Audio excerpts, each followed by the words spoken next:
जय जगन्नाथ सांग माने नमस्कार। आशा करुच्ची आपण मैंने बहुत भलरे थे।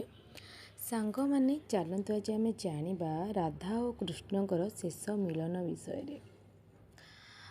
आपण मैंने तो जानी वृंदावन मथुरा जीवा पर श्रीकृष्ण पुणी केवे वृंदावन फेरी नथिले।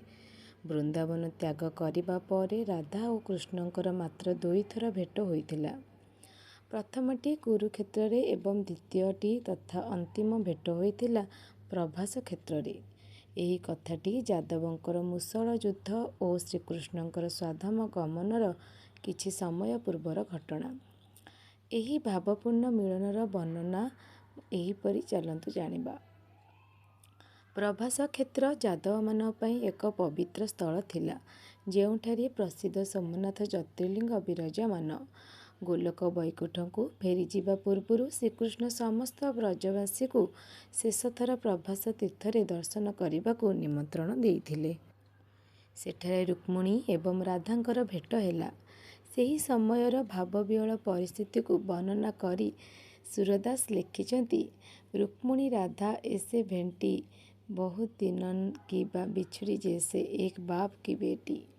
अर्थात रुक्मिणी और राधा एपरी आलिंगन कले सते जेमिति जड़े पितांकर 2 झील बहु वर्ष पर परस्पर को भेटुछंती। कृष्ण और कान्हा मध्य पार्थक्य कौन? जेतेबेले राधा और कृष्णंकर सामना सामनी हैला, राधा पचारिले, कृष्ण तुमे केमिति अछ? श्रीकृष्ण आश्चर्य हो गले। से कहिले, राधा तुम पाई मु कृष्ण केबेटारू होई गली। मु तुम पाई आज भी से पुराणा कान्हा ही रची। राधा अभिमान भरा कंठरे कहली, ना कृष्ण तुमे आउ कान्हा होई ना, तुमे बहुत बदली जाइछ।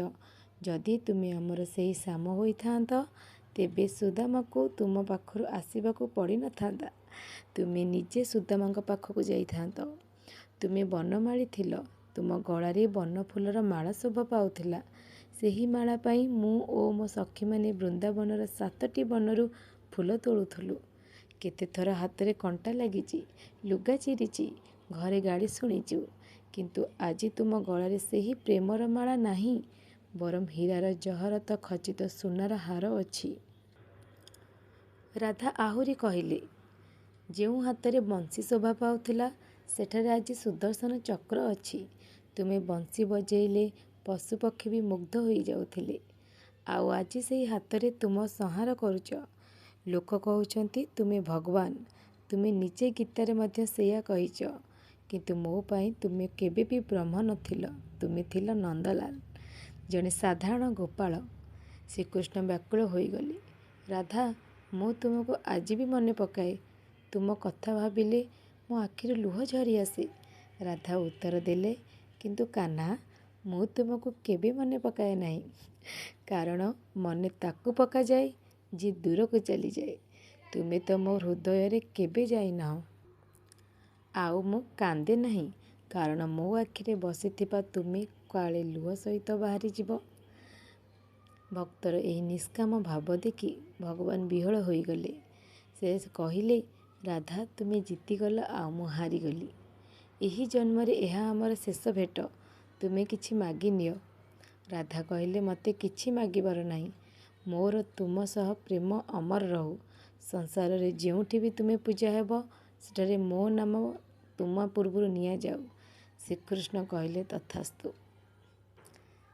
सेथिपाई तो जगन्नाथ मंदिर को छाड़ी सबुठी राधाकृष्ण एकाठी पूजा पाती। शेष राधा कहिले, जदि दबाकू चाहूच तेबे शेष थर पाई सेही मुरलीर गीत शुणई दियो। श्रीकृष्ण बहु दिन साइती रखिथिबा बंशीटी बाहर कले। सेही संगीत एते अलौकिक और शांतिदायक थिला जे पूर्वरु केबे सेपरी बंशी बाजी नथिला। सेही सुररे मजी जाई निजर संज्ञा हराई राधा श्रीकृष्ण सत्तारे विलीन होई गले। एहा ही थिला से महान प्रेमर शेष और अमर मिलन। आशा करछि सांग माने आज भिडियोटी आपको बहुत भल लगी। नेक्स्ट अध्याय मु नहीं आसबि एमती मनछुआ गीत, मनछुआ कहानी। से पर्यंत मु रहिली। जय जगन्नाथ, नमस्कार। जदि मो चैनल को लाइक सब्सक्राइब करना एबे ही कर दिंतु। आउ भिडियोटी केमती लगिला आपको निश्चिंत कहतु।